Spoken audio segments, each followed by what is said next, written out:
All right, a good Wednesday evening to you and welcome to Sidebar. I'm Madowo. We're still here. For how long? We don't know. But while we're here, let's get straight into the show tonight. Broad concerns about Kenya's democratic space from two bold-faced names in the international community. So, how free do you think Kenya is right now? Freedom House, the organization that has been tracking this sort of thing for the last 75 years, says Kenya is only partly free. It gave the country a score of 48 out of 100. We'll get into that in just a moment. But it's interesting that the report came out on the same day Kenya was discussed at length in the European Parliament. That was yesterday. Kenya continues to protest against the EU Observer Mission's report on the presidential election, which it maintained was not released procedurally.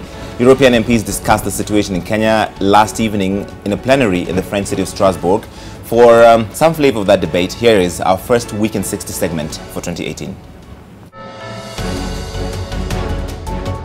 The presence of an election observation mission has always been seen as an important instrument to support Kenya in navigating a potentially difficult election.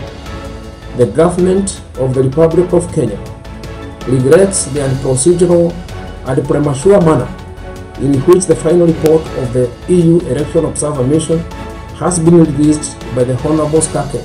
During the 2017 elections, people's rights were not always upheld and trust eroded. The democracy of Kenya is crucial, not only for Kenya, but for the whole of Africa and for Africa's relationship to the wider world. How will we ensure a proper long-term follow-up of vital recommendations on these and other issues? All right, let me bring out my guest right now. We have plenty to discuss and I want to set the stage, but first off, back on the show, I think for the second or the third time, Rosa Boy is a county woman representative for Kisumu. Welcome back to the show. Thank you. Happy New Year to everybody, by the way. It's the first time I'm seeing all of you. Professor Peter Kagwanja is back with us as well. You wear many hats, but what do you want for this one? Convener of the Kenya Professionals? Council of Professionals, yes. Council of Professionals. Yeah, convener. I forgot the title, President. He's convener and president. Until I'm sworn in. Nicely played, Prof. Nicely played. Roland, how do I pronounce your surname? Ebole. Ebole, not Ebole. Not Ebole. Roland Ebole, Senior Program Officer at Freedom House. Thank you for coming on the program. Thank you. And the MP for the fine people of Pokot South, David Kosing, is with us. Do I say Kosing or Kosing? Kosing. Kosing. Yes, exactly. Great. Good. And Patrick Gadara is also back on the show. He is, for this conversation, curator of The Elephant? Yes, well, not just for the conversation, that's what I actually do. Yeah, among many other things. Don't sell yourself short. That's not selling myself short. It's a pretty good publication. Great, I'm sure it is, absolutely. So, Mariji Shaki's report on the Kenyan election is already controversial, not least because it was released in Brussels, in Belgium, not in Nairobi, as was expected. She explained last week that Kenyan authorities were not ready to receive her team within the European Union dictated timeline of 3 months from the election.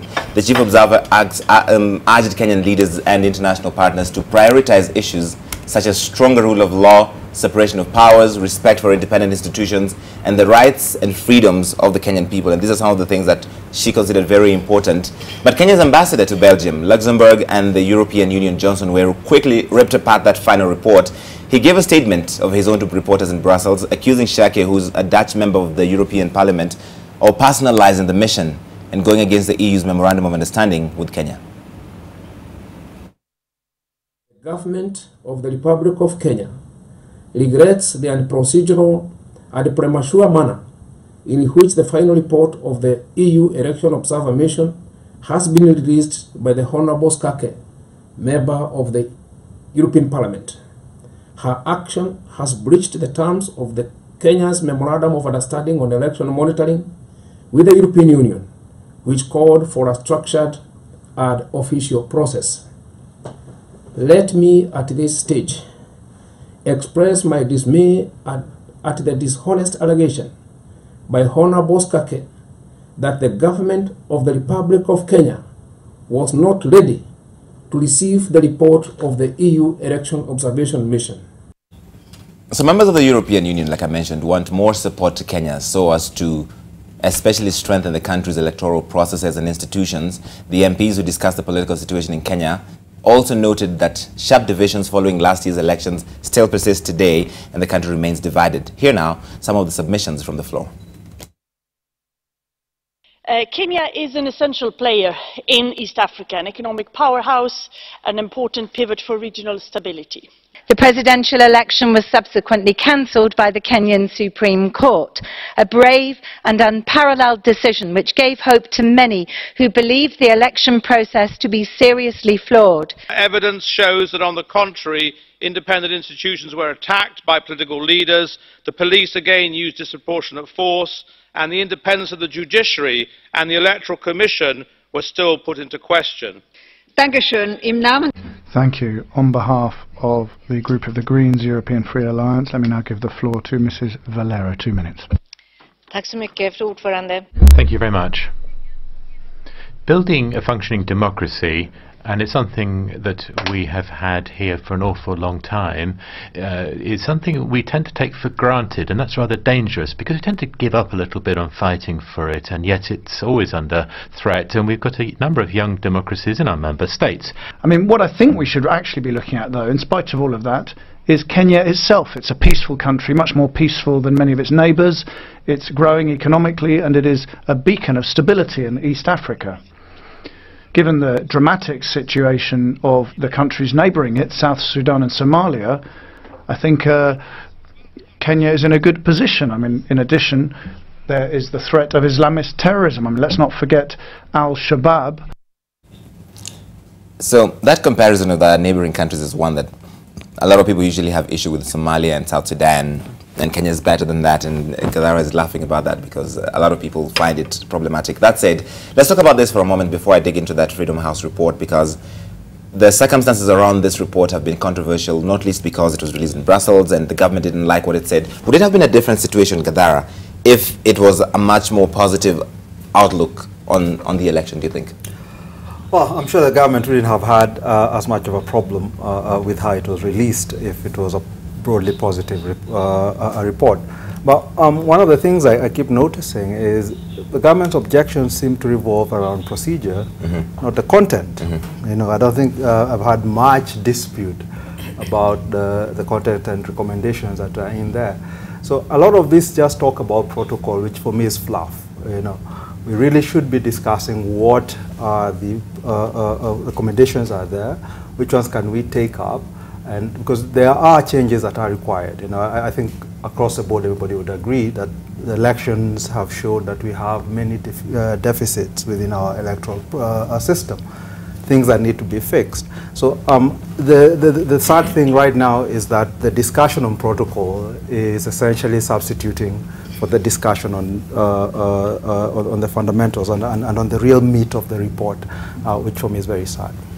I wonder if you share that view, because in fact what Ambassador Weru says is she has personalized this thing. She wrote some of the letters in her own personal stationery, not that of the EU and stuff like that. So all of that became the focus and not what the report itself said.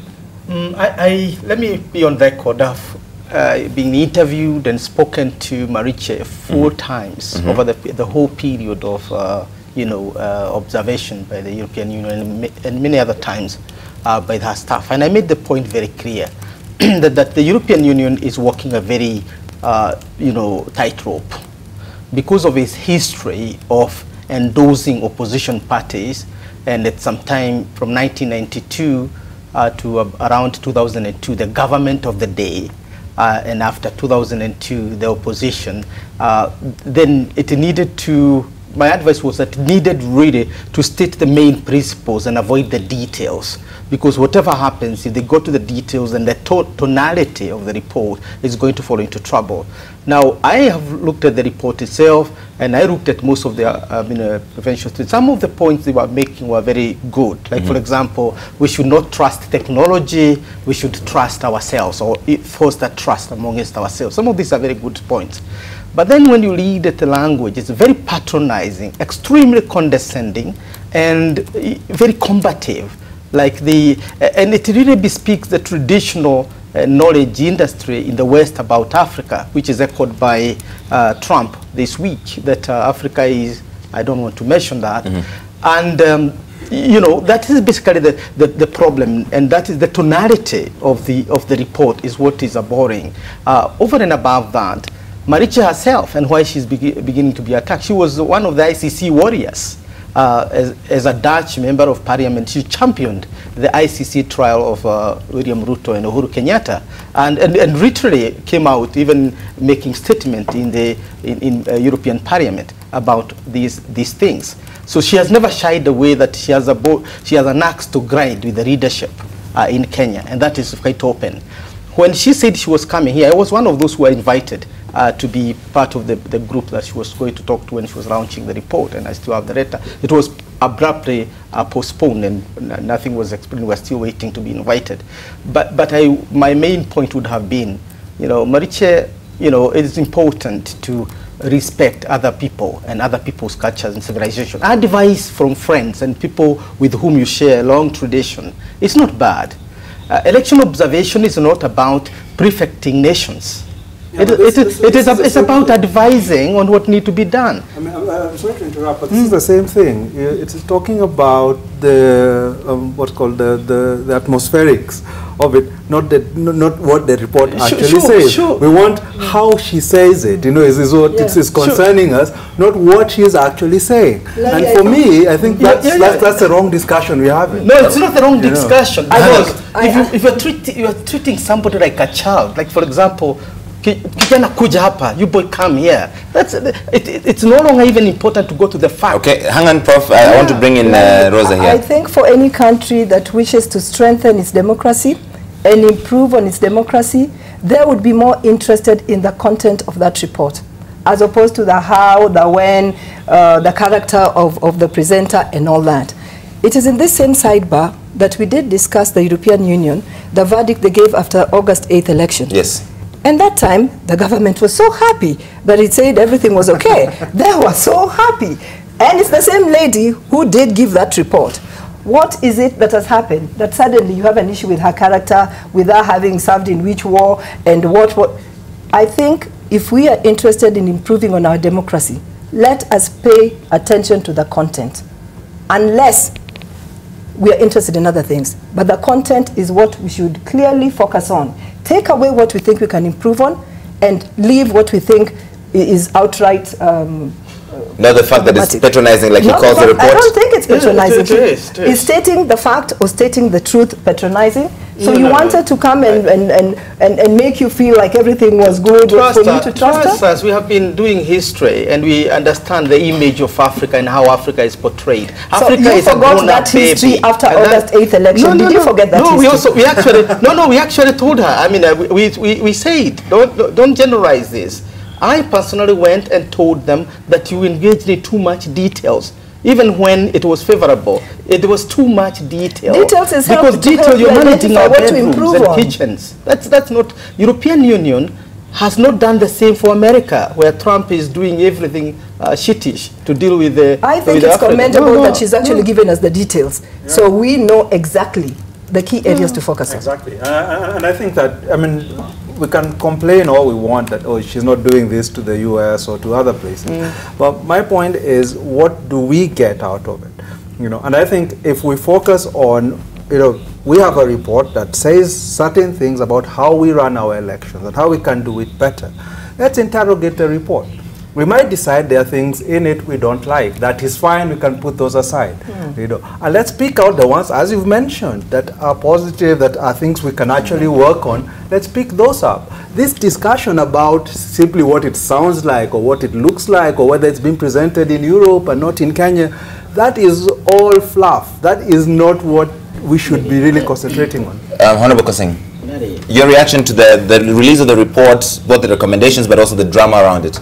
Yeah, before I make that comment, I'm happy to be here for the first time. I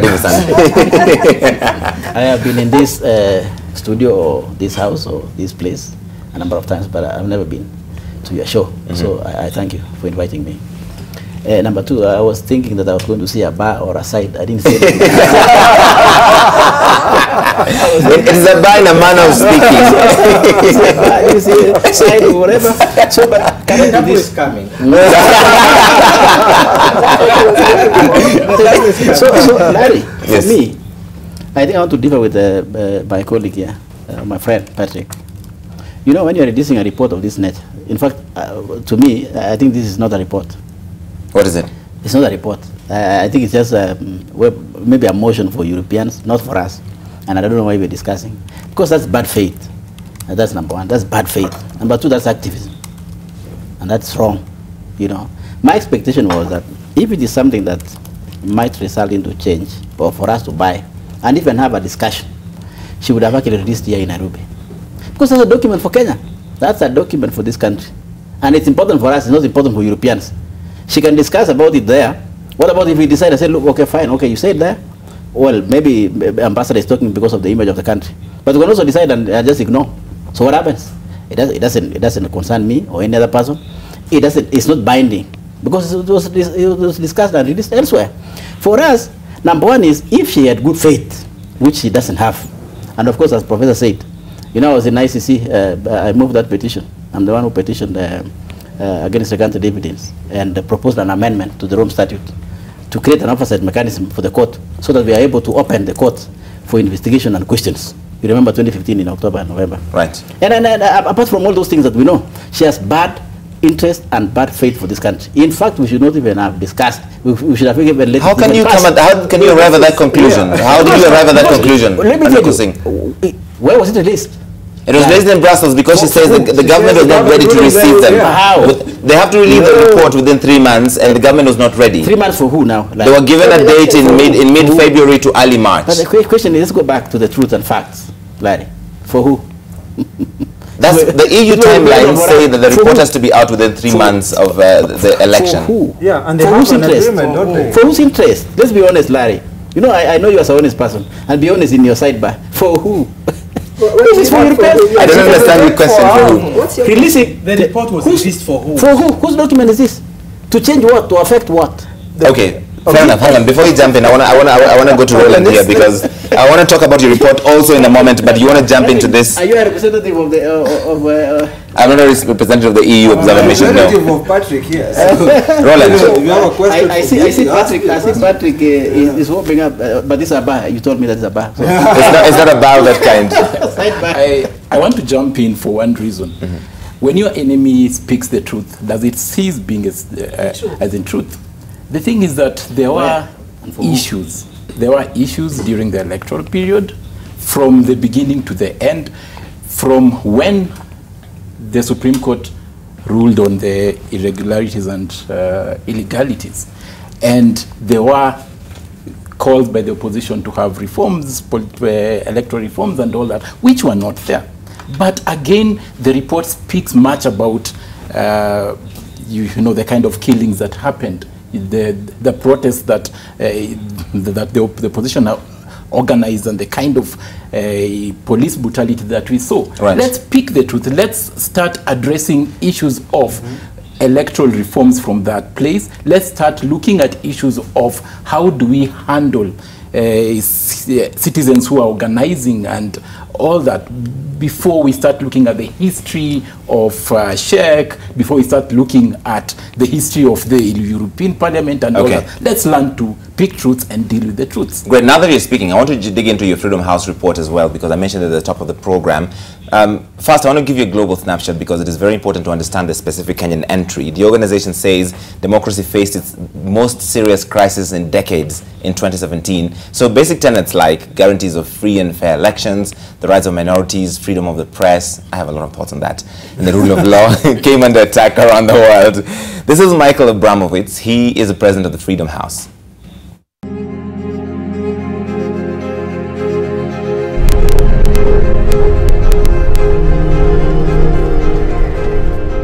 Our report shows that for the 12th consecutive year, more countries are suffering a decline in their political rights and civil liberties than increases.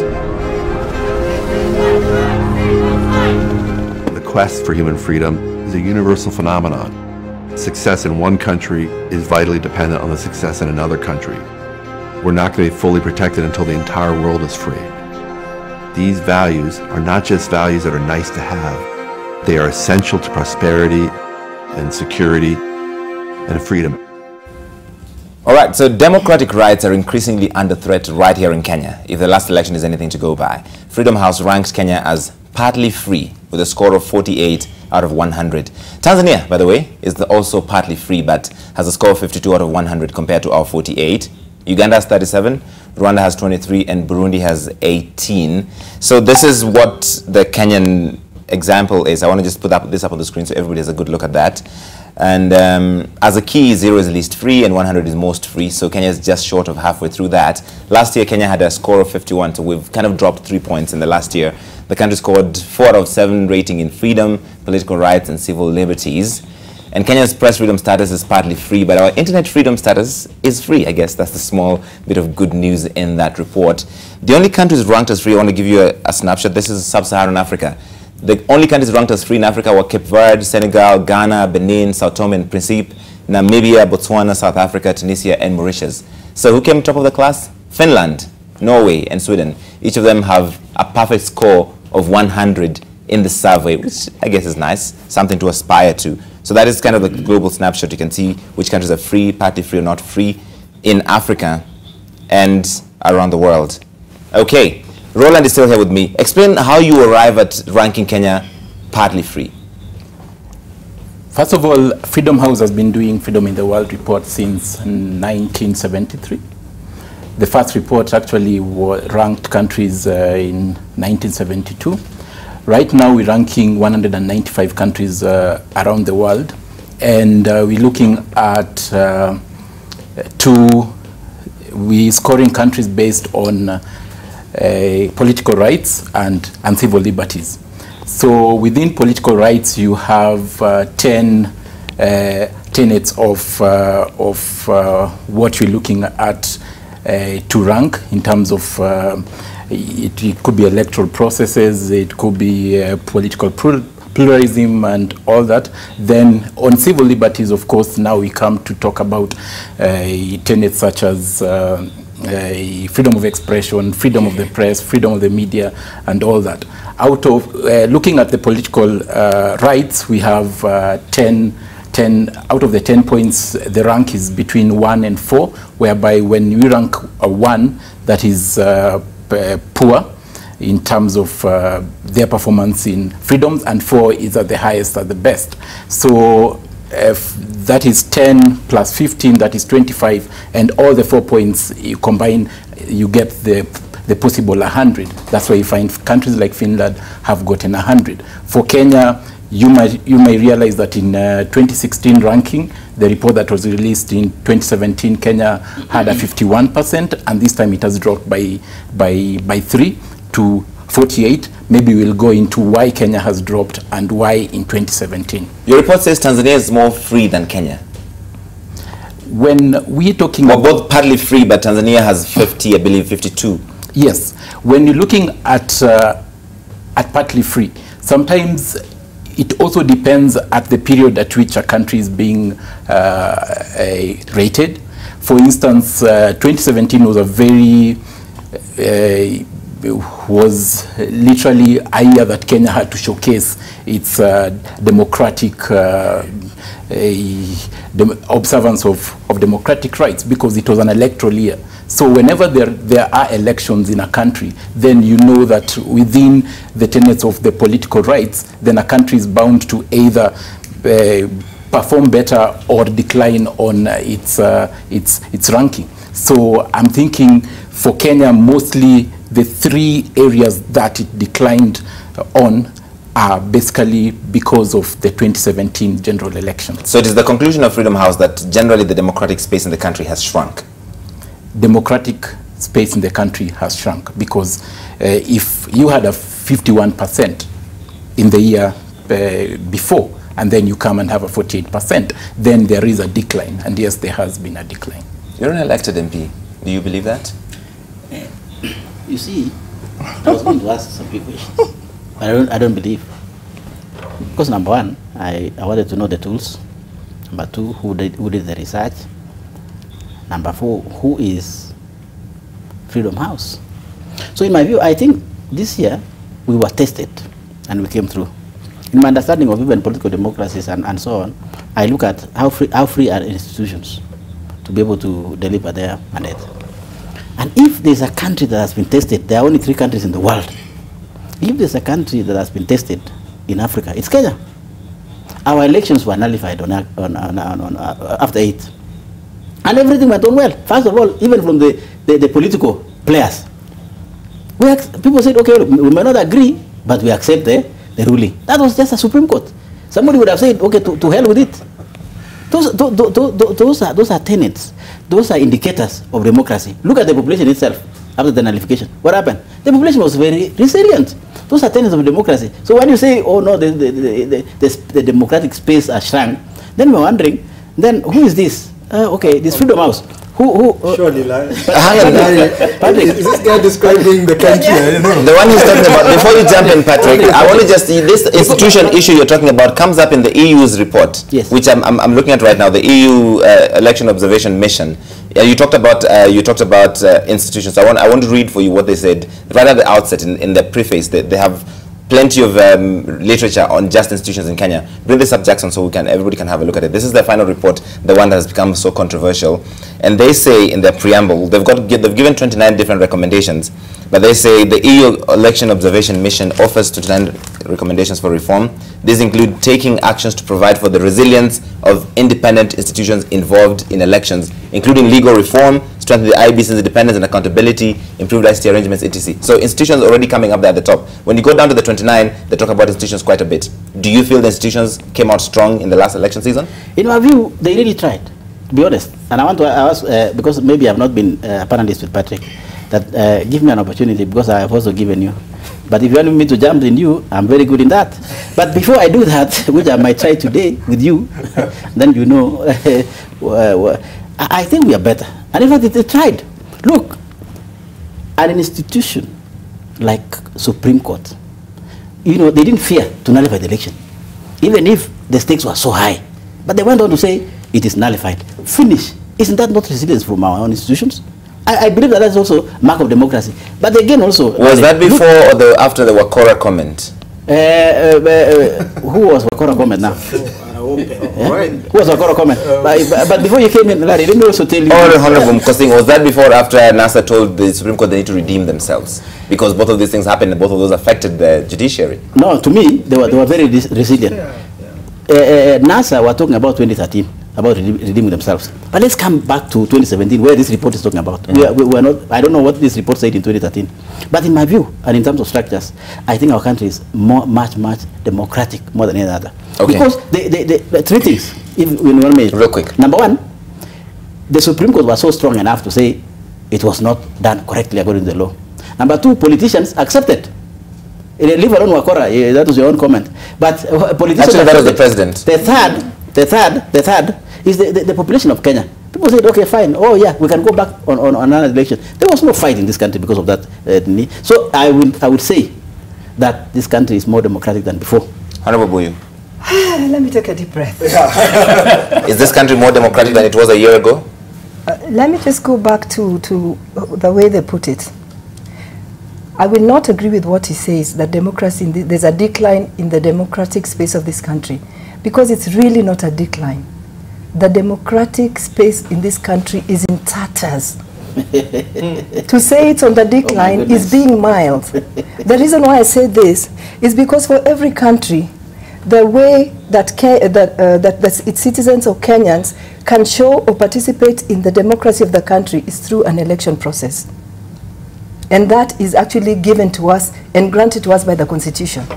And any leader vying for the presidential election who gets 50% plus 1 of the votes should be declared the winner. That hasn't happened in the last 2 elections. What do you mean? You know what I mean? Yeah, of course, I know. Mashimo, I know. The people or the person who's been declared as president is not the one who actually garnered 50% plus 1. Oh, no. And you're going to give me time just as much as I've given you time. Yes. But not to mislead. I'm not misleading. And if I mislead, you are here to correct. So that you can correct the whatever misleading I've given. The reason why I said this is, in 2013, the person who was declared the winner of the election was not actually the winner. NASA or ODM went to court, and the judiciary said the elections were free and fair, and people moved on. Come 2017, We lost that opportunity to show that elections was actually free and fair, and to see who the rightful winner was by the refusal to have the servers opened.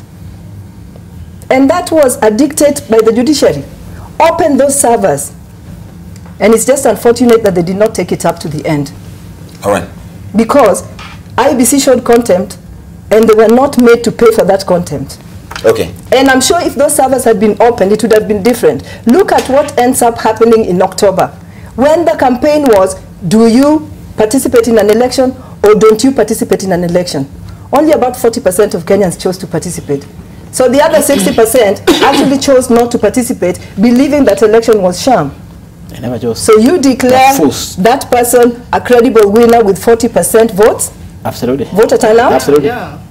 That is what I mean by our democracy is in tatters. Okay. Total tatters. I want you to pick up from there. Our democracy is in tatters. Like she says, not even like Freedom Hayes. Not a decline, tatters. In fact, that statement demonstrates the freedom in this country. Exactly. Because in any other country, you would not even have the courage to say that. I would not have said that in the 1970s and possibly in the 1980s. Now I can say it on the rooftop and in studios like this. Hail freedom in Kenya. Now, let me be a little bit more serious. I respect what Freedom House is doing. I look at it, but you must go beyond the numbers and look at the ideological background. I would rate China as one of the countries that has made progress, because only 4% of its citizens are classified as poor now, and about 40% were classified poor in the last 20 years. So you are using the criteria of the freedom of speech, the walking and all, and the real freedom that matters, whether the people are able to make decisions about their food, about their shelter, about health, about issues of schooling, access to that, is not counted. So I think Freedom House needs to expand its criteria of decision. The criteria is too narrow and liberal and too Anglo-Saxon. It needs to go beyond the Anglo-Saxon criteria. That's why they are mesmerized by the Norwegians and Swedish, because they cannot reach the standard of the Swedish. Even if you extended that criteria to Sweden and Norway about economic freedom and so on, you're also going to find that they are doing very well. If you extend that to the Western countries, they go behind Africa. If you extend it to America with all the populations, racial populations and their poverty, on living on handouts by the American society, America would rank possibly 192, 93 with that kind of poverty because of the poverty gap. So are you so what we are saying, are you faulting the methodology, are you faulting the findings? Methodology is ideologically driven. That's the argument. The second argument I'm making is that Kenya was tested to the core. It has proved its resilience as a democracy, and its population proved its maturity. Now, let me give you a good example. A rogue president, if Uhuru Kenyatta was a rogue president, when his election was nullified when he had 54%, he would have gone to the street and called his supporters to the street and say, you cannot steal our election. The way Raila Odinga called his supporters to the street in 2007. Now, we have come a long way. He didn't call his supporters to the street to protest a stolen election by what he was calling crooks. And at that time, you could tell he was a very angry man because he had a stolen election. I would have possibly used harsher word than what he said myself. You can't steal my election and still go scot-free. So, in other words, let Freedom House and other free houses respect the fact that Kenyans have walked a long way towards democracy, and we are doing very well because democracy is work in progress. American democracy takes steps forward and backward. Now they are on the rear part of their democracy. Okay, I want to take a break, but I want you to jump in real quick before we go to break. Very quickly, if you read through the report, the Freedom House report, and you scroll a bit down, they even give a 10-year rating that shows we've actually been declining for a long time. It is not just in 2017. And this goes also including the times of Kibaki. You know, and one thing we need to understand is our governments, since Kibaki's time actually, have been engaged in the process of shutting down. They were actually beneficiaries of the push for change that Kenyans initiated. You know, and once they got into power, they started shutting it down. You know, Kibaki did it, Kenyatta is doing it, etc. I find it funny that we keep speaking that we were tested and we came out strong when people were killed. Let me finish. We had, what, 37 at least 50 by some numbers. Other guys are talking about 77, over 100. People who died, who were killed by the state. This is not coming out with flying colors. You know, when the state cannot allow people to go and receive somebody from the airport, when the state is afraid of allowing people to have a memorial, you know, this is not flying colors. You know, we really have a big problem when you have a big proportion of a population feeling that the election is not run properly. You know, right or wrong, you know. The fact that they do not trust the institutions is a problem. This is not flying colors. Dealing with a new problem, you know, which we have never dealt with before. Which is what? Opposition authoritarianism. Where opposition weaponizes tribes. I'm sorry. Use them as weapons. Wait, I didn't interrupt you. As I was reminded, I shouldn't interrupt. I didn't interrupt No, you. I'm not interrupting. Yeah. So my point again is that we have fundamental problems, and the election actually showed them to us. Us trying to sort of paper over them to say, no, we passed because the Supreme Court was able to nullify an election. It nullified it and then couldn't gather a quorum the day before the next election. That tells us something. Yes. You know, when bodyguards of the guys are being whatever shot before the deputy CJ, that tells us something. You know, let's not ignore it. You know, you don't have to say that the election was stolen or not. All you have to say is it shows us that there are things that need fixing. Okay. You know, and that's all I'm saying. I want to leave it there just for the moment. I have to take a break. Because seeing Roland, everybody wants to say something. We're going to take a really quick break right now on Sidebar. We're going to be right back. We're looking at your comments. Hashtag Sidebar. We'll try and put as many up of them as possible when we come back. All right, we're back on Sidebar with part 2 of the conversation. It's getting very heated, even during the break. People are disagreeing on who won and who lost the election. So while we're talking about that, can I? I don't think we're going to go there because we don't have all night. So what I'm going to do is play a bit more for you of that conversation in the EU Parliament, the different members of the European Parliament talking about the Kenyan situation, their recommendations. Then I'll talk about Mariji Shaki's recommendations. Watch. Following the warning. The anticipated debate took place last evening in Strasbourg, France, amid a polluted political environment back home. The agenda was the Kenyan political situation. In their view, the country is yet to resume normalcy. The legislators say Kenya remains divided following the highly contested election and a charged political environment. The challenges and questions around the Kenyan elections have triggered a reflection, including consideration of the growing role of technology. We as the European Parliament, together with the European External Action Service, should reflect on how to better face the new electoral challenges in this respect.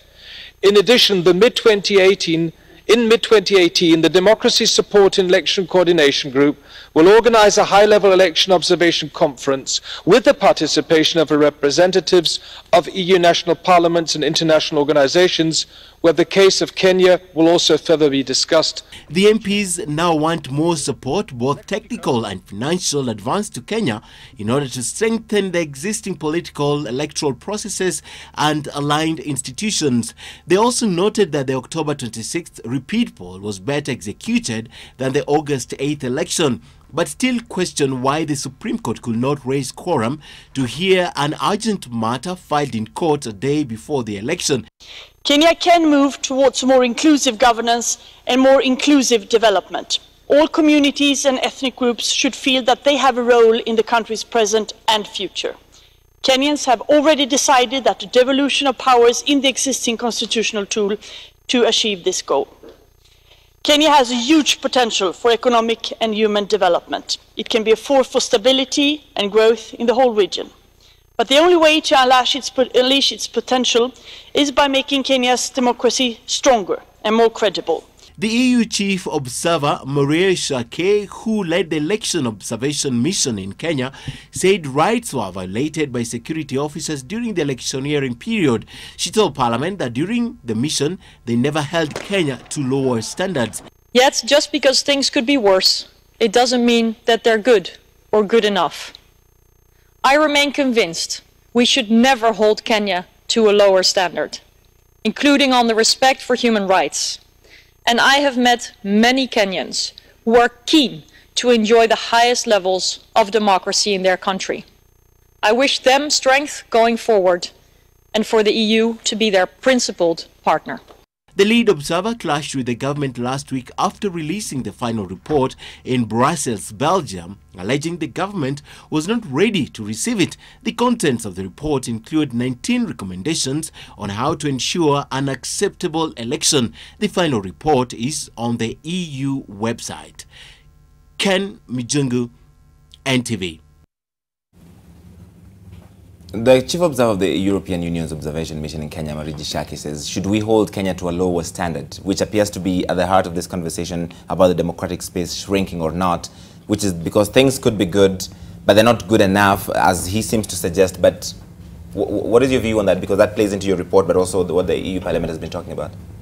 Should we hold Kenya to a lower standard? No. You cannot talk about food on the table. You cannot talk about development when you're not looking at human rights and democracy. This goes back to a comment you made about China. So when you're looking at human rights, you're looking at it wholesomely. But when you're looking at democracy, and this goes back into the definition of democracy, you're not looking at all that wider spectrum of rights.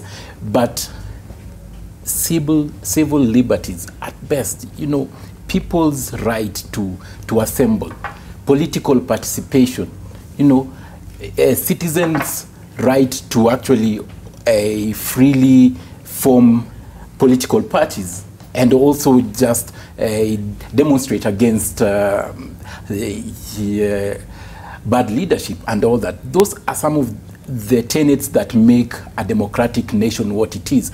Electoral processes, election of a president, the head of state, that is very important. This is the executive of a country. When you have a Supreme Court rule on irregularities and illegalities, and then you have the electoral management body go back, having the same staff, having the same procedure, and conduct a repeat election without any form of reform, without any form of getting to appease political parties participating in the election, that is a decline in democracy. When you have a repeat election that is boycotted by the main opposition party, that's a big thing. That is one of the points that we mentioned on the decline. The second point that we mentioned on the decline was during the electoral process itself, just having the political pluralism whereby it was either NASA or Jubilee. It was very hard for any other political party or any other citizen to really identify themselves within other political parties and really make it within the political field. And this is informed by so many hurdles, from financial hurdles, from other kind of elbowing by the main political parties and all that.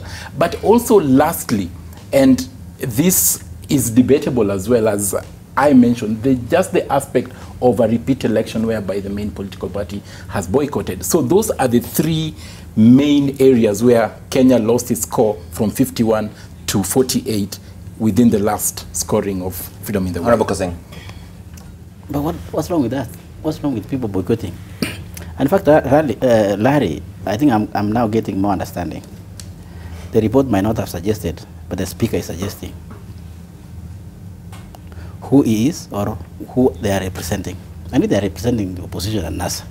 Let's ask him, he's right here. No. Roland, does Freedom House represent the opposition or NASA? Freedom House does not represent any political party, but the boycott is associated with not having faith with the electoral management body. So that is the main point, not just the boycott, not just the boycott, not having I was the speaking all the time. I was speaking. No, the fact that it's supporting opposition. Okay, hang on. Let Honorable he's making a good point. Go ahead, sir. And I'm a right. Yes, sir. Go ahead. And democracy. Now they are not giving me right and democracy. They're reducing your democratic space. They're taking it away. Let me give it back to you, all of it. Protect me, Larry. You know, the guy who did the report is now shrinking my democracy. No, sir, go ahead. My brother Larry is this. You know, when I hear somebody, that's what I'm saying. I'm not sure whether the report is suggesting what I'm saying, but the speaker is. That is speaking actually for NASA. Let me tell you this. Number one, when he talks about that, the conditions are the same of electoral commission, the last electoral commission, this is exactly the script of NASA. How do we go for an election after a major contender boycotts? Article 38 of the Constitution states very clearly that you are free to participate or not to participate in an election. So, but those are scripts for NASA, and that's what I'm saying. That now I'm getting to understand. Honorable Koskei, is it your view, is it your view that anybody who has issues with the electoral process is speaking for NASA? No, but if the script is the same, I'm a politician, Larry, and that's why you called me here, because I'm a politician. Let me read for you what the EU says, the conclusions, and then it's only a chance. One of the 6 conclusion, you still have a chance. Disturbances from the August to December 2017 involved some disproportionate actions by security forces, including the use of live fire, costing dozens of lives, and also reportedly involved sexual violence.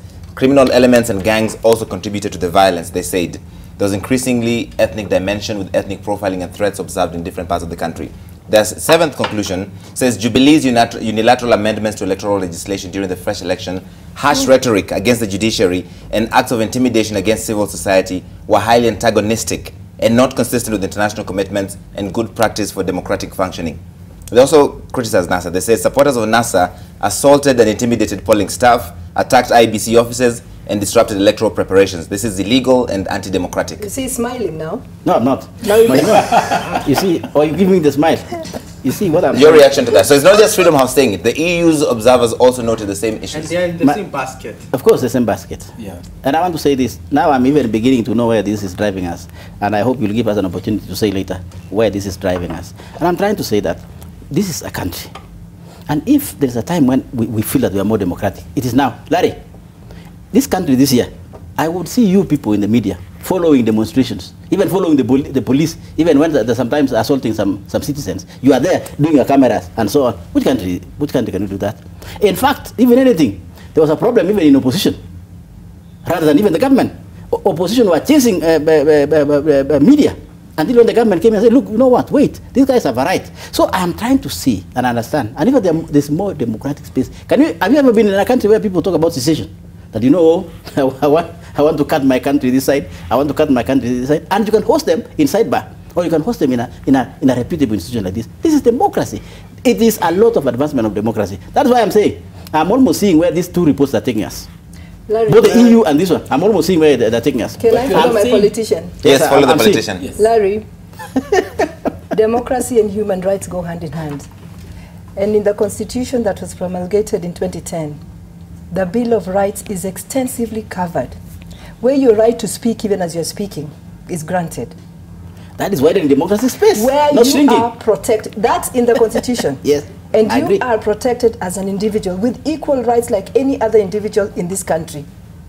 When you come out to actually demonstrate or picket, as granted by you in that constitution, and you end up being killed by the police because you are picketing, that is not democratic.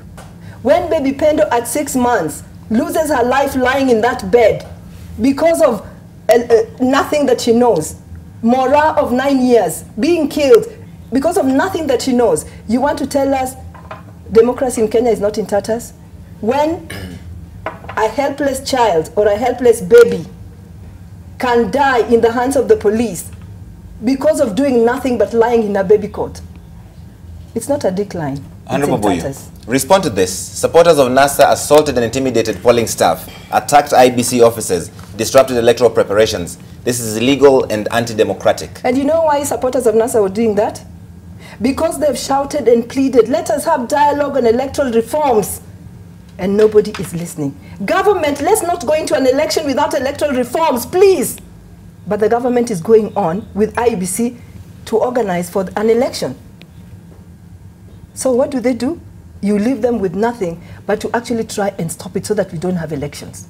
That's what it is. Are you justifying the actions of the NASA supporters? That's not undemocratic. It is a government pushing people up against the wall. And I said that in Kisumu when I watched people dead, shot by police. You push people up against the wall. Your reaction to that? What I'll say is, I mean, as the report points out, there is blame on all sides, but I think the government takes a majority of it.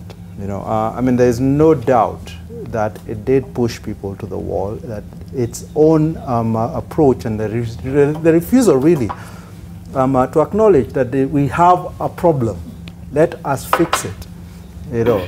And this goes beyond, I think, even the electoral period. I think it's been a failure of our politics throughout on both sides. I think when we had the demonstrations against the IEBC in 2016, and we had that process, we simply repeated what we did with IPPG, you know, which is what then had taken us to 2007. You know, instead of actually learning the lesson, we don't need minimum reform just to get us past the election. What we need is comprehensive reform of the system. We need to remove all the problems that are there, and we know that they are there. You know, so I think and this would be my other sort of faulting of Freedom House. I think in our definitions, I think we need to look beyond how people do on an election year, you know, and to look how they do in between elections, and how capable they are of holding governments to account and politicians to account in between elections. And in Kenya, we all focus, or, you know, and Mheshimiwa said it before, we exercise our democracy through our vote. No, democracy is really the ability to rule yourself, you know, and that ruling happens every day, you know. So how are you able to hold Kosing here, you know, in the 5 years after you vote for him? Lots of these guys disappear, and there is very little input that their constituents, there's very little lines we have drawn, you know, very little ways we have effected for them to be able to hold their people to account. So we have in the Constitution, one last example, a guarantee that you can recall your MP. And then the Constitution does a very nice fudge. It says the MPs are the ones who will tell you how you recall them. What sort of law do you think will come out of Parliament? It's the exact one they gave us, which made it impossible to call them. Yeah, and the courts had to throw it out. Yes. But that tells you that the design itself is problematic. So let's not just look at the election. Let's look at the entire period of it and how accountability actually works in our system. Prof. I think there's a number of misconceptions that are being floated here, which are terrible. The first thing is that Kenya is supposed to be a country not in this world. I've said again and again, our democracy is work in progress. We did the 2010 Constitution and committed ourselves to building institutions, which we did. And the institutions were tested in 2013. They're tested in 2017. I'm not surprised the European Union is saying the direction we should take. Apart from the hyperboles and exaggerations and patronizing language in the report, the issues they are identifying are issues worth noting. That should be there. But at the same time, there is total ignorance, and I found it in Mariche in our conversation. I found it with Hannah Adams, who is our deputy. In our conversations and took hours, they don't know anything about this country. And that's what he's perpetuating. Or you say NASA is a political party, Jubilee is a political party. These are coalitions of parties. A coalition, Jubilee, if you... legally, but it brings on board, by November 2016, it brought on board 12 parties. It was a Forced political them to form one party. NASA failed to turn its parties into a coalition along the lines of, and that tied its hand. What is the point I'm making? When you are calling and talking about these parties are not given freedoms, small parties, big parties, you should look at the party formation in Kenya, which is unique. You don't find it in Tanzania. You don't find it in Uganda. It's a uniquely Kenyan formation. So I think methodologically, the report is fraud because it does not understand the peculiarities and the specificities of this of the democracy of this country. And there is no democracy that looks like another. That's the other point to make. Finally, I think we have talked the human rights in this country, discourse in this country, is also is fraud because it looks at the rights of individuals without the countervailing responsibility. Would you disagree that there was intimidation of civil society groups during that election season? In fact, it is the civil society groups that intimidated us. I have published a book. Is that an alternate universe you inhabit where that is true? Citizen. Yes. Did you see police outside the offices? Let me refer you to my book, Human Rights Extremism and the Civil Society's Assault on Democracy in Kenya. Just review it to tell me where I'm wrong. So you disagree, Prof, that there was no intimidation at all of civil society groups in the last year? By the government. By the government. I didn't say that. I said civil society took such a high-handed approach to politics that they were the ones who said, if you don't do this, this country will burn. They moved on to say this country will be divided. They also want to say we have the freedom to go to the street. Read John Githongo's article today, published on January 5th in Foreign Policy.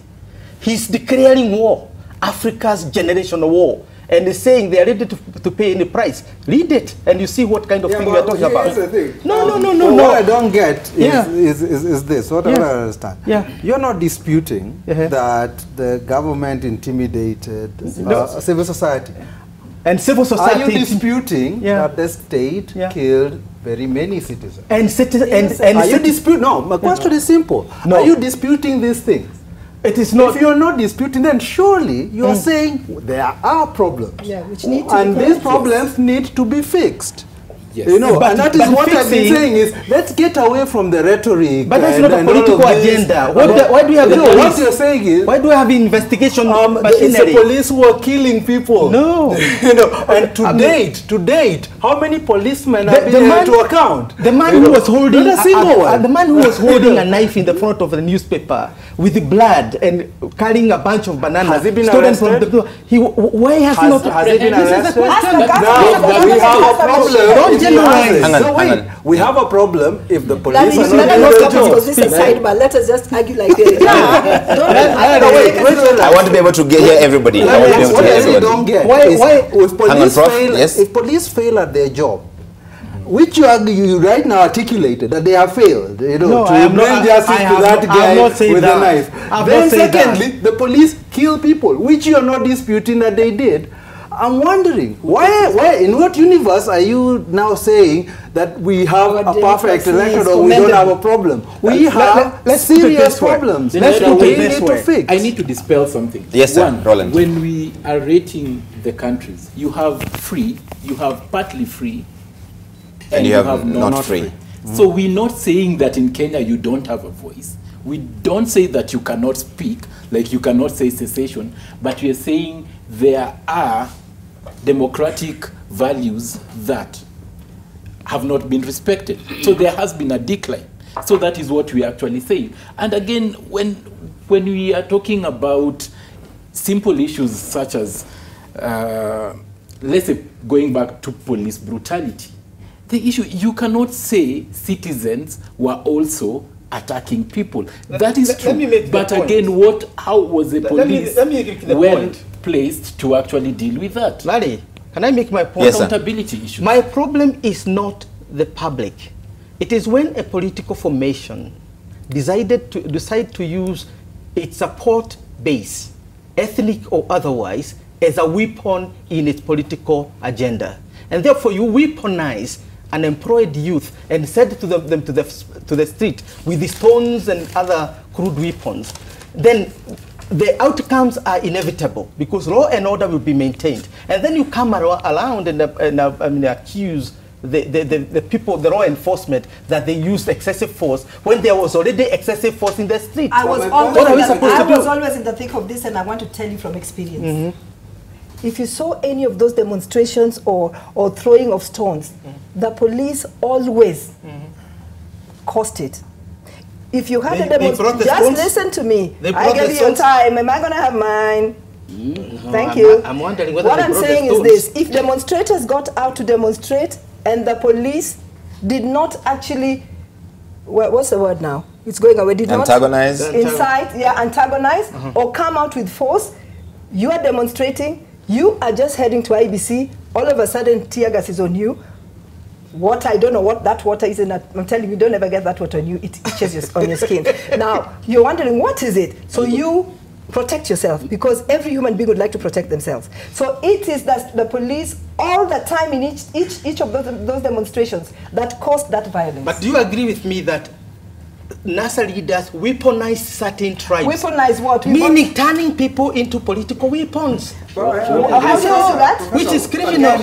These were These were individuals coming out to exercise their rights according to the Constitution. Can we talk about the recommendations that we've had an entire show about police brutality, so I don't want to go in that rabbit hole because I don't think we'll come out of it. The question that we want to discuss is what we're discussing is if we're free or not as a country compared to a year ago, especially with the experience of the election. We are better off. And we are not. Absolutely, we are better off. We are better off. We are in tatters. Look at it this way. We seem to be looking at the same set of facts but arriving at different conclusions. No, look at last year, just before elections, you had agreed on laws, democratic laws, electoral laws to govern the country. Agreed on by both sides. What happens? Because of tyranny of numbers, you replace those laws with laws that everybody or majority of Kenyans agreed that was retrogressive. So now, tyranny of numbers becomes more important than democratic laws. So you replace it. And you want to tell me your democracy in this country is commendable? Yes, sir. Why do you believe we're better off? There are a number of things, and I think you've used the last election as a yardstick. And I don't want to repeat myself. Because if you look at the resilience of the people of Kenya, it is incredible. I mean, it is just awesome. Remember, Larry, that election was the first to be done in Africa, that kind. And when somebody is saying that the government was so rigid about the changes they're proposing or those proposed for electoral commission, it is not the government, it's Article 140 of the Constitution. We then say that the election is going to be done in 60 days. But on the other side, we had also unwilling partners in terms of election. And they wanted to force Anusumkate, which they are still doing up to today. Not to force Anusumkate. I don't want to get in there. But Larry, you gave me the freedom and democracy. Let me say what I want to say. To speak the truth. All right, sir. But you see, Larry, let me correct this. Let me correct the writer or the defender of this report. Yes, sir. I think he should have more decorum and not jumping to us because he's actually the one of the report. He should actually wait rather than jumping. Larry, this is not freedom. Number two, there is a lot of insecurity. And if you were to say non-freedom with the elected leaders and politicians, but there's a lot of freedom in the people of Kenya. You can go to Kisumu today without any problem. You can go to Pokot without any problem. You can go to Kisumu and Mombasa and so on. The people of Kenya are free. They're doing their business.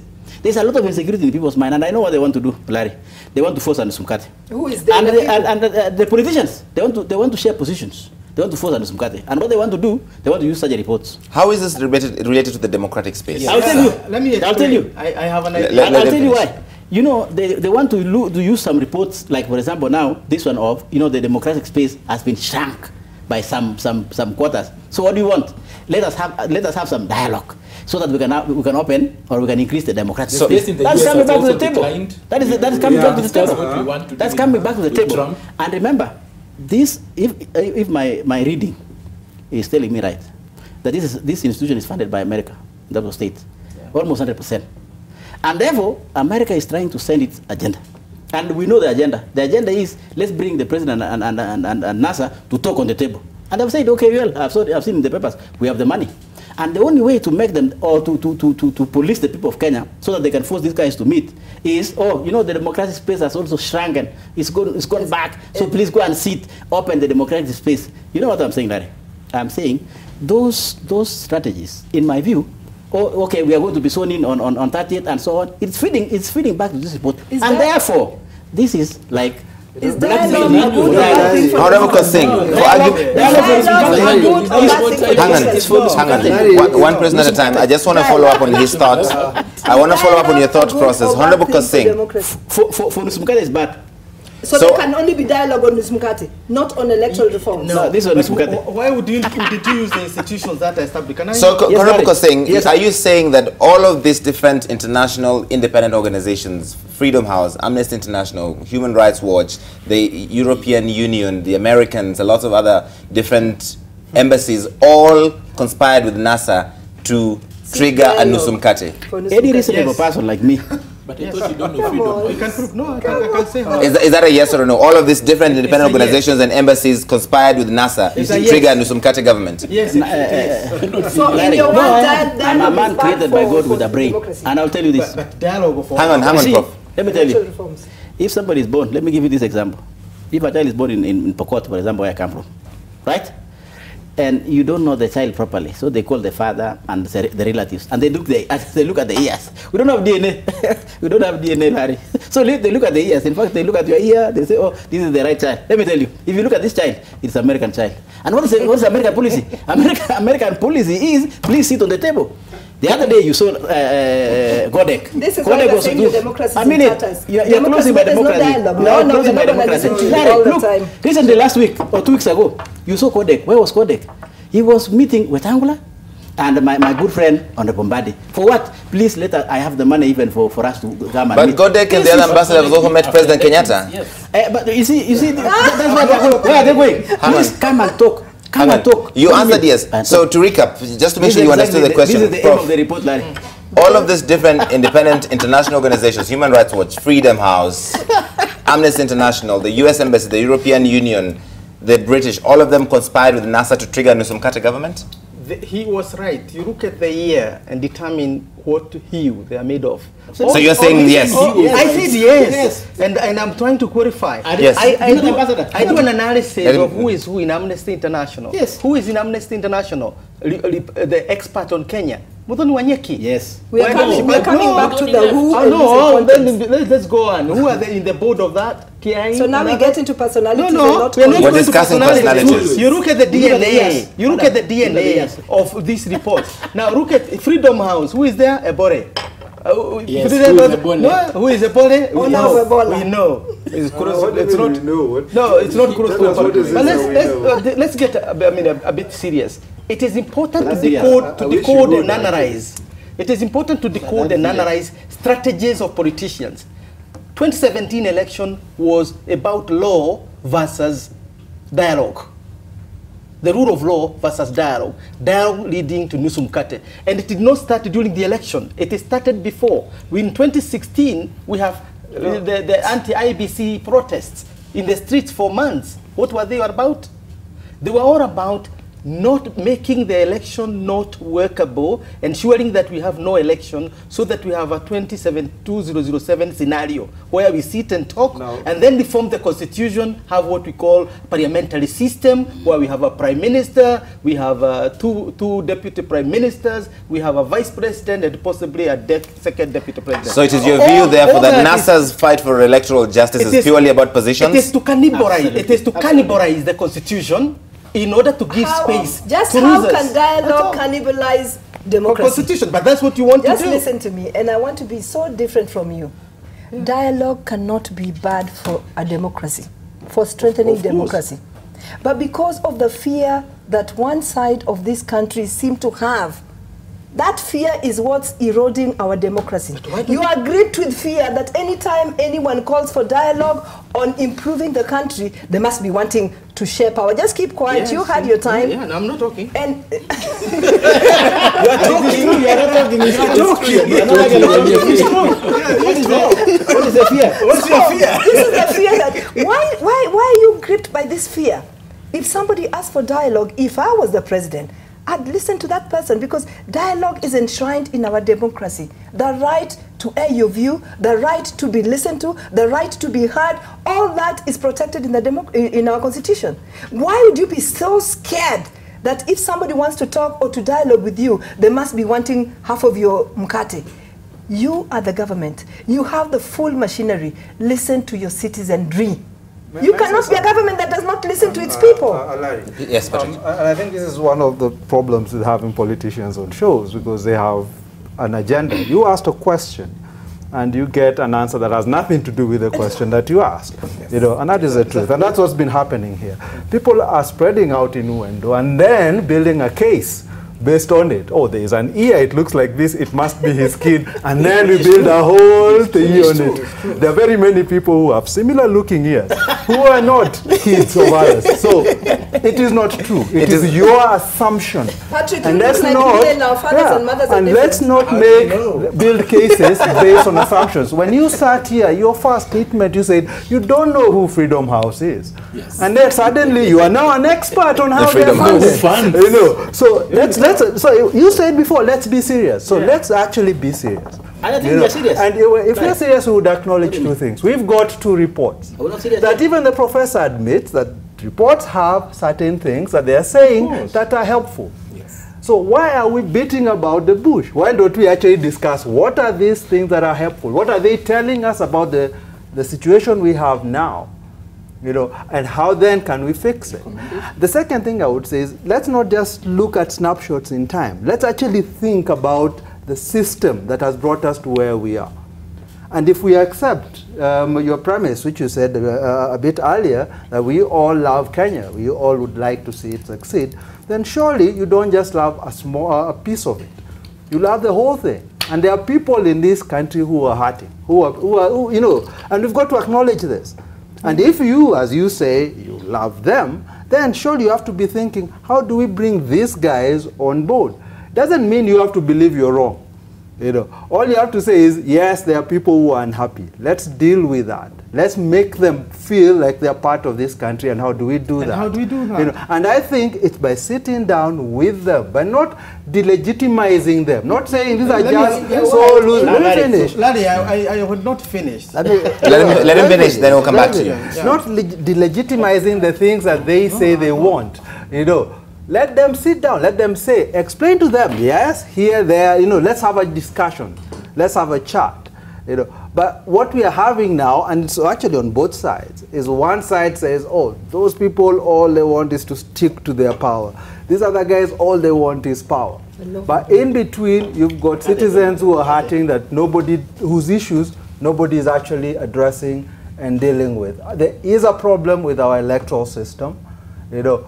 That, I think, is beyond doubt. So let's sit and ask, how do we have elections that always, constantly leave us in this position where people are so, divided, you know? And it's not the case. I've seen some of the things you say that all elections are like this. Actually, they are not all like this, you know? Not all elections lead to people picking up pangas or going out on the street with stones or being killed by policemen. This is not true. So my point is, that tells us there's a problem with our election. Let us fix it. Part of the challenge, Patrick, is that even that alone, people will not agree on that. If you ask Prof if we have a problem with the election system, would you agree? No, but I said all institutions anywhere in the world are work in progress.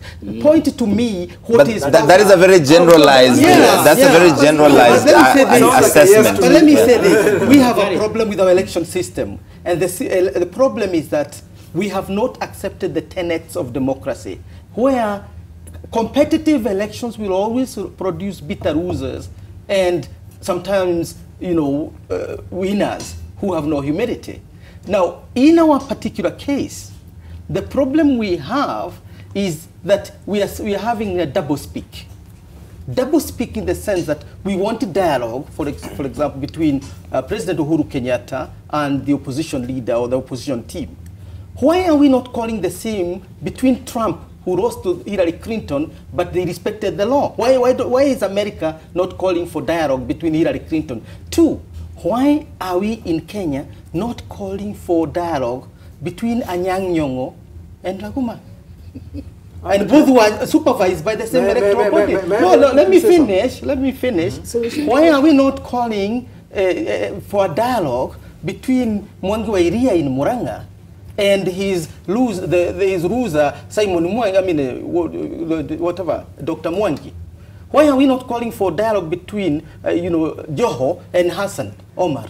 So, in other words, in Kenya we are using double standard. When the election in Kisumu is being judged in the raw court, you come and say it was above board, the IEBC was the best, and so on. When you come, the same lawyer, when you come to the national level, you say IEBC was corrupt, was this, and it's the same tongue, the same mouth, the same person. Kisumu, in your own place. Yes, why are you not telling Nyang to talk to Rahul? No, actually, Professor, just so I'm not mistaken, I don't think we should have a dialogue between Uhuru Kenyatta and Raila. Yes. I think we need to have a national dialogue, and these are just two people who have their own interests. We need to have a national discussion where all voices are brought in, civil society, people in churches, something that is approximating the diversity of Kenya, that sits down and we actually have a proper dialogue about what we want, what are the problems we have, and how do we fix it. Raila has his interest. His interests are not necessarily mine. He's not fighting for me, he's fighting for his position. Kenyatta is fighting for his position, he's not fighting for me. And that's my point, is let's have a national dialogue to discuss this, not one between Raila and for that I don't think. In doing that, do we hold forming a cabinet? Do we suspend parliament because we elected parliament to do some work? I don't think it's necessary. Yeah. I don't think it's necessary. And we've done this. No, actually, I remind you that in '97. And in the 90s, we actually went outside the institutions to start a dialogue. Yes. When the institutions themselves, the presidency and everyone else, refused to have it. And that's my point is, so in as much as the government is going to stand in the way of this, people have options. They can start their own venues and actually have these discussions. My hope would be that the people who are in power would actually recognize that there is need to have a national discussion, a national forum, to bring the country together so we can actually talk. And it's not about Raila talking to Uhuru. It's about us all sitting and saying, what sort of country do we want? What sort of system do we want? And how do we actually fix what we have? And I think that is the dialogue we've been calling for. All right. Before you speak, I want to get Roland, because I want to get one of the conclusions out of this whole conversation, but you go first. My hope is that we take reports, we take those institutions or people that do analysis seriously. Sometimes people find findings. Let's look at the findings, then let's start from there. Let's start from there to now start thinking about, is it true? Is it not true? Why would they say this? And why is it wrong? Right. Instead of just picking up everything and just scrambling it together with, I do not know who made the report, where they are funded, and all that. And I'll go and I'll address Honorable on this. I would just ask, in terms of, have you looked at the Freedom House report? What does it say? The Freedom in the World report. What does it say? Professor, have you looked at the Freedom in the World? I'm worried about who pays the piper. Exactly. That is the first. It is without listening to the issues. And the issues are actually true. In terms of, if you live in Kenya and you are asked about these things, you would know that these things are happening in the country. Just look at them. It does not matter who you support. It does not matter whether you're opposition or the ruling party supporter. Look at the issues. Then we start discussing from there. Right from how your face, how your nose looks. Freedom House is affiliated to Democratic Party in America. Is that a fact? No, it is not a fact. I know Abramovich. It is not a fact. I work for Crisis Group. It is but when I saw that report, I wanted to know what was in that report without bothering to find out this video. When you read the report and you know its content, then is when you might want to find out who is it. It was coming to you, and I want you to also respond to this as we conclude. The European Union's conclusion, one of them is stakeholders referred need to address deep-rooted structural issues of exclusion and the winner-takes-all system of government in order to prevent future electoral problems and the risk of violence. Before I comment on that, which I will, And I want to remind my brother, the owner of the research, human beings are made with brains. Like they are called the owner of the research. Do you like that tag? Do you like that tag? The owner of the research. It's a good term, really. For my, it's a good term. But it's my organization. We are human beings made of brains. So we are not computers to be fed with information and the same information comes out. We process. And, and one of the elements of our processing is, why would somebody pay for research? I must ask myself, even if I would understand the information, I will have to ask who paid and why. Why, for example, Larry, would a government of America, a huge government, pay Freedom House to do what? For whose interest? The government. It is not the government of America that pays for this research. Who pays? No government pays. Because this report does not paint the government of America in positive light. Yes, it does not paint. It is Freedom House. Answer that question. Freedom House. Nobody wants to answer. Well, so to him. It's an advocacy. He's right here. He's right there. He is. He's explaining. There he is. Let him explain. He has already told us. Freedom House does advocacy and research. The research. Listen. The research aspect of our work is not funded by any government, just for the one reason that the analysis looks at every government. The question is, who funds? Let me answer my question. It is actually the United States of America. I've also read, and I know. So, but that's why I'm saying, Larry, that we are human beings. Not. And we look, it is true. Now, why are we arguing now? It's true. Because thing, you can't invent your own facts because the facts do not support that. But the owner of the report has said it. The owner of the report is saying that it's not funded by the U.S. government. The U.S. government. So, Freedom in the World report. And it does not paint the U.S. government in positive light. In fact, it says some deeply critical things about the U.S. government. And that's a fact. Now, coming to what you said, which is the structure. whether winner I like how he's refused to be convinced. He's made up his mind on this, and then that's how does my ears look like? Based on the wisdom, the considered wisdom of the Pokot people, the Pokot elders. And there's a reason why I'm here, Larry. There's a reason why I'm here. Winner takes all system. The EU has a problem with that. It's true. In my view, yes, I find it a problem myself, and we have been debating. And this national dialogue people talk about, I think let's come to Bunge, right? This is where decisions are going to make. Larry, we're asking ourselves, did we make a right decision in 2010 to have a constitution where a presidential candidate, for example, who gets that number of votes, or becomes number 2 or whatever, actually goes home empty-handed? In my own opinion, I think we didn't make a right decision. We would have gone back and say, which we are now thinking, that, okay, let's go back and look and say, if you are standing for president, you should be given an opportunity to stand as an MP. Some others are saying you should stand as a senator. Personally, I would say as an MP because National Assembly is where there's more power. So when you don't get, like for example now, Right Honorable Raila Odinga, he would be in parliament and being leader of the minority party. And you know what? He has staff, he has power, he can actually influence even budget. Now then we can also amend the law and also take him to IPEC, for example. Because then when they sit in IPEC, they also discuss about revenue division in this country. So that's all that Raila is looking for? No. Amending laws does not change. Let's do things right. Larry. Wow. But we can't be amending laws every time things go south. So what do you want? Every time it's ridiculous. We can't be amending laws. We do need some laws amended. Yes. But the problem with what he's saying is he's reducing our problems as a country to the problems of a few politicians. No. We have a problem. Hang on. Let him finish first. Yes. Winner takes us all. Yes. Am I answering? Yes. So why is somebody becoming an examiner? And marking me. You made your point. Have you finished your point? I made my point and say, yes, we need to look at that. And the place to look at is in Parliament. It's not outside Parliament. Oh, no. It is in Parliament. It's not outside Parliament. Is the winner-takes-all system of election that we have now part of the problem? No, it is no. I mean, we have a problem. We have a problem in our constitution, and it stems from what he talked about. Now, when we thought about the constitution, and I was one of those who were into this, we had a blind spot. And the blind spot is, what do you do with the losers of the election? That one you do not think about. A democracy is based on two fronts, two forces competing. There is those who assume the power of government and those who assume the power of the opposition. And those who take the power of the opposition are described as the government in waiting. And those who are in the government are the government in office. and each of them has a tenure. The government in office have 5 years, the government in waiting has 5 years.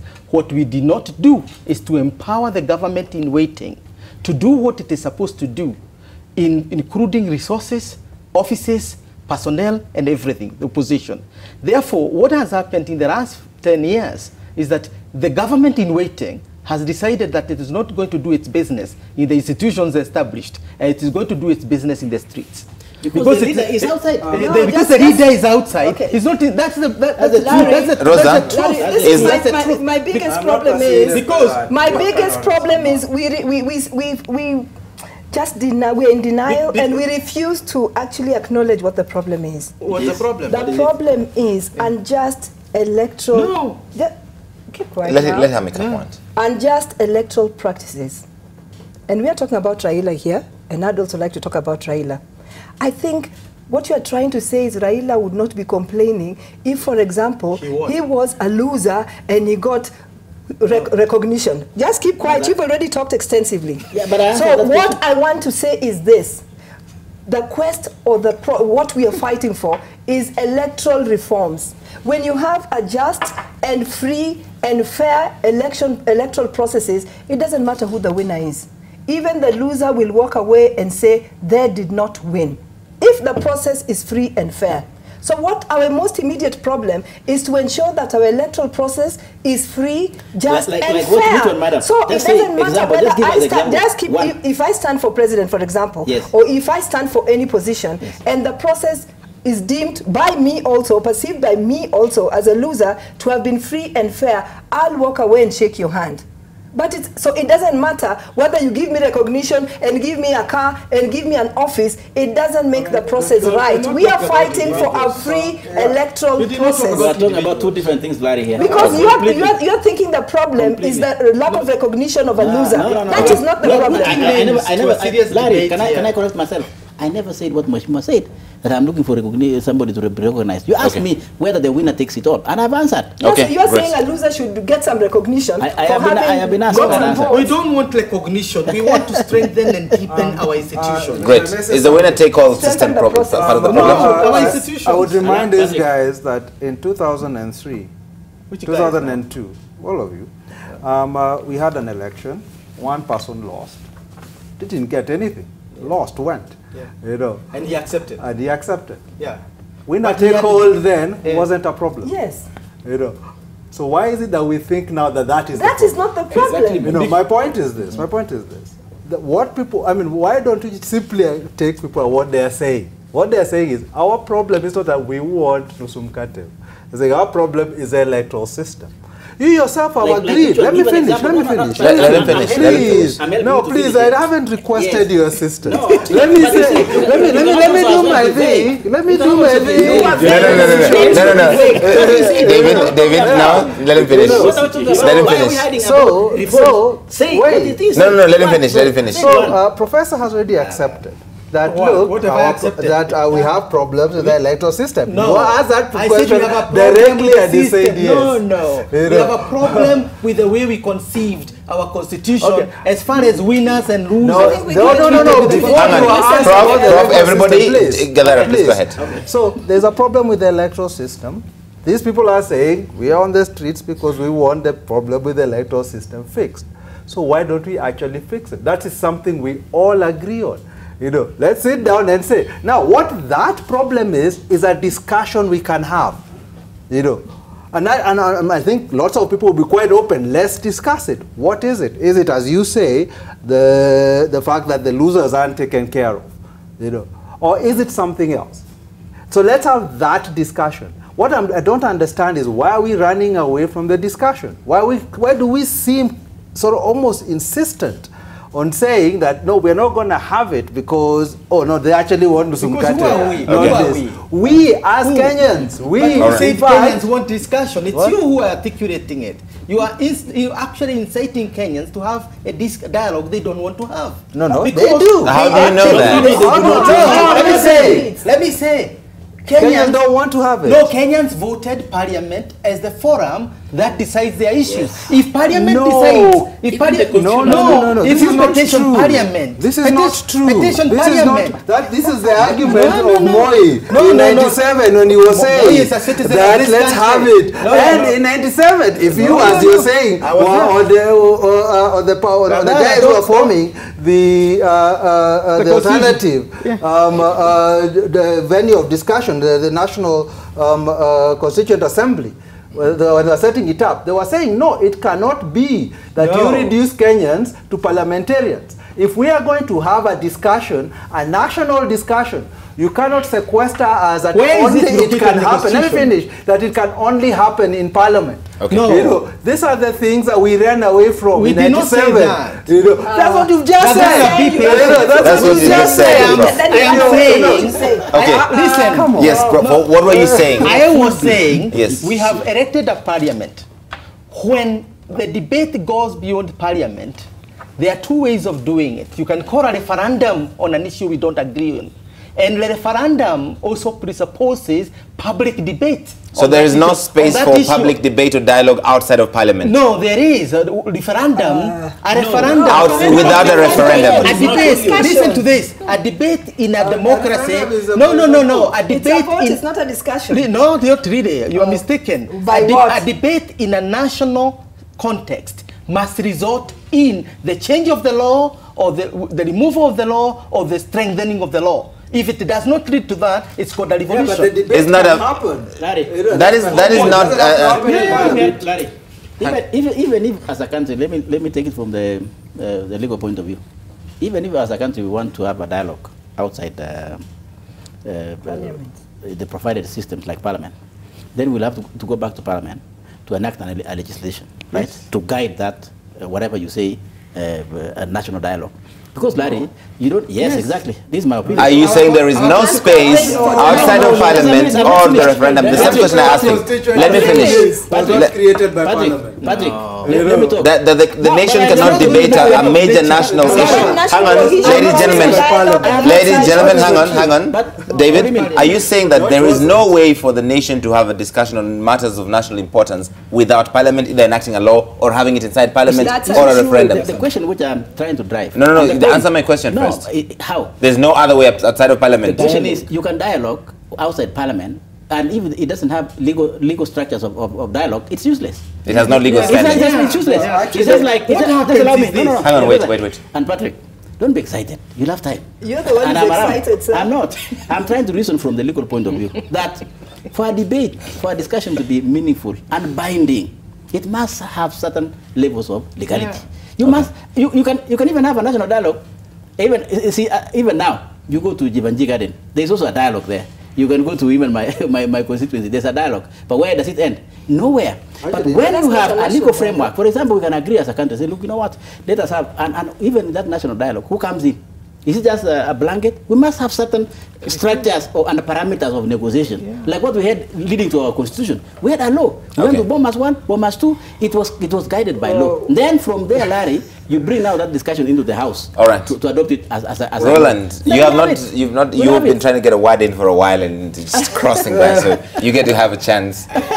Make your final comments. He's saying he's not the owner of the report. Okay, right. I really like the way the politicians would really get to abduct this, but I like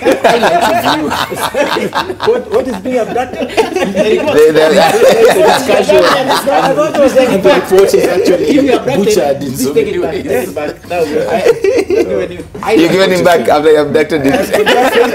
If we did. But I like what you're saying about the structures. But the most important thing is we recognize the need for a dialogue. The need for a dialogue in terms of how do we move on from here? Will we always have a decline every electoral year? You know, because that is where we are. That is where we are, whereby it's an electoral year. Somebody will say somebody will not accept results and all that. People will go and start changing laws, and because, you know, you have a tyranny, the laws will be changed in favor of a certain side. Let us get ourselves to think in terms of recommendations, in terms of where do these conclusions lead us to, so that we look at Kenya in terms of the future. When you're looking at democratic processes, you're not looking at it in terms of an enclosed place whereby we can sing, we can go to church, we can praise, I can talk to anybody about anything at any time. Let's look about those issues that you're trying to push aside. Okay. The electoral reform agenda is very important in this country. All right. Citizen participation, what we're actually talking about here, is very important. And those are the things that have caused Kenya a decline in its democracy last year. So how do we gain? How do we gain? How do we gain? I also want to... So let me finish. I was saying, today, tomorrow, the day after tomorrow, next year, 2020, 2030, 2070, 2277, we will have dialogue in this country. Because dialogue is perennial as long as we have democracy. The issue is, we are talking about deepening our institutions so that when agendas change, the institutions are resilient enough to accommodate the new agenda. Now, in terms of dialogue, nobody should say that we cannot have dialogue in this country. But the question is, one, we have just had, we're emerging from a dialogue which we have not completed about the 2010 constitution. Yes. It's not fully implemented, right? And now you come again with the dialogue. Don't you people get dialogue fatigue? No. He just said it was the end of 2017. We have get fatigue because we came from a dialogue from 1998 to 2010. Every day dialogue. But you just said that is democracy. Yeah. Very good, very good. We're not tired of democracy. That is why I'm saying. That's why I'm saying. Let's now stick to the institutions, not the ambassador saying we should talk. We go to institutions. The institution relevant for initiating dialogue in this country is Parliament. Okay. Parliament petitioned by the people. If you petition it, Gadara go to Parliament, say we need a dialogue. Let's have a law. Okay. In 1998, President Moi enacted a law that enabled to talk the dialogue. In 2008. In 2008. In 2008, we had a constitution that defined the framework of our dialogue. Now, where is our framework now? Yes, you do. Yes, you do. Because as you give your last word, Jeanette Mohammed says, Parliament exercises delegated sovereign power of the people. And the people what happens if the people decide to exercise it directly? Then we have civil war. No. Yes. That's a choice in the constitution. That's how it comes about. Prof, how do you arrive at that conclusion? Because if the people decide to exercise the power directly, it's civil war. If you overthrow Parliament, he does not talk about overthrowing Parliament. But which people are you talking about? Indirectly. Which people are you talking about? Of this country. That's a question. That's a question. Yes. When NCEC set up and even the Informational Initiative set up the National Constituent Assembly, there was no law passed in Parliament to set it up. Yes. People went and they actually took upon themselves. Let me finish. They took it upon themselves to actually start reviewing the Constitution, and it was actually the government that came late to that party. So my point is, we can do it. We are not sequestered within our Parliament. But my preference would be a situation where Parliament actually did enact that law. Okay. And that created a system that we could do this. But for as long as the people that are dominant within Parliament seem resistant to talking, to having that dialogue, then we will not get the law. And that is the unfortunate thing. That's what I keep saying. Rosa, finally. Finally, I'd like to say this. I think we are all Kenyans. And we must trust that every Kenyan loves Kenya as much as the other. So when a section of Kenyans or a few Kenyans request for dialogue and request for some change in electoral reforms, we must begin to take them seriously. And we must get away from that constant, persistent fear that when somebody asks for any change or any improvement or dialogue for that matter, they must be wanting your bread. Nobody wants your bread. We are just saying that we need to get Kenya on a better path, a more effective democratic path, and to do that, let us talk. And if we need to have reforms, let us be courageous and bold enough to have those reforms. But don't be gripped with that sort of fear that you guys are so gripped with. All right. That's a great place to end it. Thank you all so much for coming in, Rosa Buyu, Professor Peter Kagwanja, Roland, and David, who, by the way, I have to give you an award You have had the most fabulous tie ever to be seen on this screen. That tie is all kinds of fabulous. I love it. It is beautiful. It's got pizzazz. It's got character. Look at and Patrick Gadara. Look at that. Isn't that tie the best thing ever? It is. It reminds me of Moi. We have bipartisan agreement on two things now on the show. That his tie is fabulous and that we have the best samosas in broadcast. No, are you going to deny this now? The best tie and the best samosas. The best samosas in broadcast are to be found on Sidebar. Thank you so much for watching. My name is Larry Madowo. We'll see you next week right here on NTV at 10 p.m. Good night. I thought they were giving us to say our names.